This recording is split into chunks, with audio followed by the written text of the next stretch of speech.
Assalamualaikum warahmatullahi wabarakatuh. Alhamdulillah, kita bersyukur kepada Allah. Allah masih memberi kita kehidupan, kesehatan dan kesempatan sehingga kita dapat hadir di Masjid Agung Nur Iman ini untuk melaksanakan sholat subuh berjamaah. Selawat dan salam kita sampaikan kepada Nabi besar Muhammad sallallahu alaihi wasallam.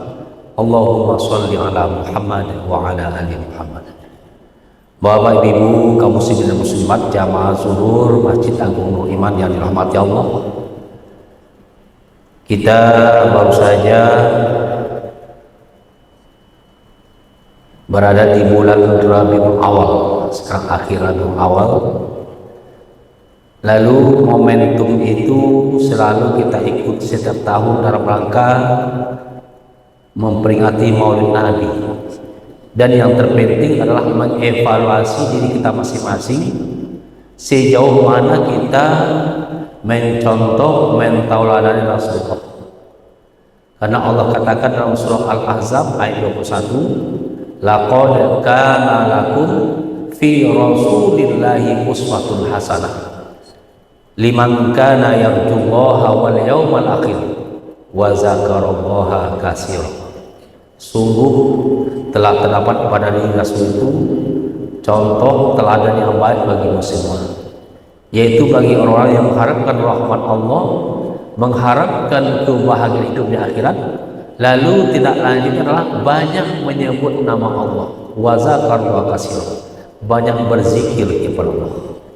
Nah, hari itu mari kita evaluasi diri kita masing-masing, sudah sejauh mana kita mencontoh dan mentolerir Rasulullah, terutama dalam hal menjalankan sunnahnya. Ada 8 macam sunnah Rasul yang kita terapkan dalam kehidupan kita sehari-hari. Pertama, kita ikuti Rasulullah, itu sholat kita selalu berjamaah. Karena Rasul katakan shollu kama ra'aitumuni usolli. Sholat kamu, kata Rasul, sebagaimana kamu ketahui aku sholat. 3 ketentuan sholat Rasul. Pertama adalah di awal waktu. Inna sholata kana 'alal mu'minina kitaban mawquta. Sholat itu Allah wajibkan kepada kita orang beriman dan telah ditentukan Allah waktu-waktunya. Kedua, tempatnya di masjid. Dasar surat At-Taubah ayat 18. Innama ya'muru masajidallah man amana billahi wal yaumil akhir wa aqamas shalah wa ataz zakah wa lam yakhsha illallah. Hanya yang akan mampu meramaikan masjid setiap waktu adalah orang-orang yang mantap imannya kepada Allah dan hari akhir. Dia buktikan dengan mendirikan sholat, menunaikan zakat, tidak takut kepada siapapun kecuali hanya takut kepada Allah.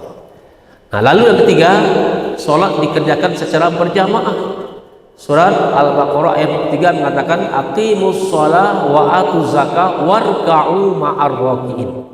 Di kelas sholat, tunaikanlah zakat, rukuklah kamu bersama orang-orang rukuk. Nah, itu yang pertama sunnah Rasul yang terikuti. Sholatnya di awal waktu, tempatnya di masjid, dikerjakan secara berjamaah. Yang kedua, Rasulullah mengajarkan dan mencontohkan kepada kita umatnya untuk selalu qiyamul lail, sholat malam, tahajud. Karena dengan kita bertahajud, Allah akan mengangkat derajat tempat yang terpuji. Surat Al-Isra ayat 79 mengatakan, wa minal laili fatahajjad bihi nafilatan lak asa ayyab'atsaka rabbuka maqaman mahmuda. Sebagian malam bangunlah, kata Allah, lakukanlah ibadah tambahan, ibadah tahajud. Dengan demikian Allah akan mengangkat derajat ke tempat yang terpuji. Lalu yang ketiga, kita biasakan setiap hari sholat duha. Karena duha adalah sarana kita untuk mohon dan berdoa kepada Allah agar Allah beri kita rezeki. Yang di langit diturunkan, yang di bumi dikeluarkan, yang jauh didekatkan, yang sedikit dibanyakkan, yang sulit dimudahkan. Nah, itu inti doa selesai duha. Yang keempat yang kita evaluasi, sudahkah kita menjalankan itu puasa Senin Kamis. Nah, ini juga bagian sunnah Rasul yang kita evaluasi. Puasa Senin Kamis, di samping badan sehat, ibadah dapat, doa makbul. Lalu yang kelima, perbanyak istighfar. Rasulullah mencontohkan tidak kurang dari 100 kali saya semangat istighfar kepada Allah. Nah, kita tentu harus lebih banyak dari itu. Karena kenapa? Karena kita banyak dosa dan kesalahan. Lalu yang keenam, bagian sunnah Rasul yang kita ikuti adalah kita berinfak, bersedekah setiap hari. Berinfak. Orang yang berinfak, orang yang bersedekah, dia langsung didoakan oleh para malaikat kepada Allah. Apa doa malaikat? Allahumma a'ti munfiqan khalafa. Ya Allah, gantilah infak hambamu ini dengan balasan yang melipat ganda. Nah, makanya Allah tegaskan dalam surah Al-Baqarah ayat 261, orang yang berinfak, orang yang bersedekah diumpamakan seperti menanam satu buah biji. Contoh biji padi, tumbuh satu batang. Lalu nanti batang itu mengandungkan 7 tangkai. Masing-masing tangkai berbuah 100 biji. Artinya satu infak sedekah dibalas 700 kali lipat. Bahkan lebih dari itu. Nah, makanya pantas kiranya dikatakan oleh Rasul Al-Mutaffifin ayat 10 bahwa nanti ketika orang dalam sakratul maut, di saat dia akan meninggal dunia, ketika itu teringat baginya untuk mau berinfak bersedekah, lalu dia minta kepada Allah, ya Allah, tangguhkan dulu kematian saya, beri saya kesempatan untuk berinfak bersedekah. Nah, tentu tidak mungkin. Nah, oleh sebab itu mari kita perbanyak infak bersedekah. Ini bahagian sunnah Rasul yang kita jalankan. Kemudian yang ketujuh, selalu membaca Al-Quran. Perbanyak baca Quran. Kita baca Quran punya target. Targetnya mungkin 1 juz sehari atau setengah juz, begitu. Jadi baca Quran aku tidak minum tekanan, kita targetkan. Itu bagian sunnah Rasul yang ketujuh yang kita jalankan. Yang kedelapan, yang terakhir, menjaga wudhu. Di wudhu kita, Bapak Ibu, tidak hanya untuk sholat saja. Ibu mau ke pasar, belanja, berwudhu dulu.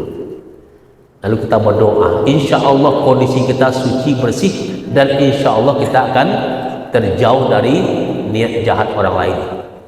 Ya, ada orang menghipnotis kita, insya Allah tidak mempan kalau kondisi kita ada berwudhu. Dan juga kita terjauh dari tipu daya syaitan. Nah, maka Rasulullah itu juga memberikan contoh kepada kita. Berbanyak berwudhu, pertahankan wudhu kita. Batal untuk berwudhu lagi. Di wudhu kita tidak hanya untuk sholat saja. Mau tidur berwudhu, keluar rumah berwudhu. Nah, itu. Inilah 8 macam sunnah Rasul yang kita evaluasi ketika kita setiap melakukan momen peringatan Maulid Nabi. Kita ingat kembali, sudahkah 8 macam sunnah Rasul kita terapkan? Pertama, sholat berjamaah setiap waktu, sholat malam rutin, tahajud, sholat duha setiap hari, puasa Senin Kamis, infak sedekah rutin, baca Quran, dan istighfar, serta kita menjaga wudhu. Insya Allah bila ini bisa kita lakukan, baru kita pantas mengatakan Rasulullah sebagai contoh dan teladan kita. Berarti kita mengamalkan ayat 21 surat Al-Ahzab yang Allah katakan. Mudah-mudahan bermanfaat. Banyak maaf. Assalamualaikum warahmatullahi wabarakatuh.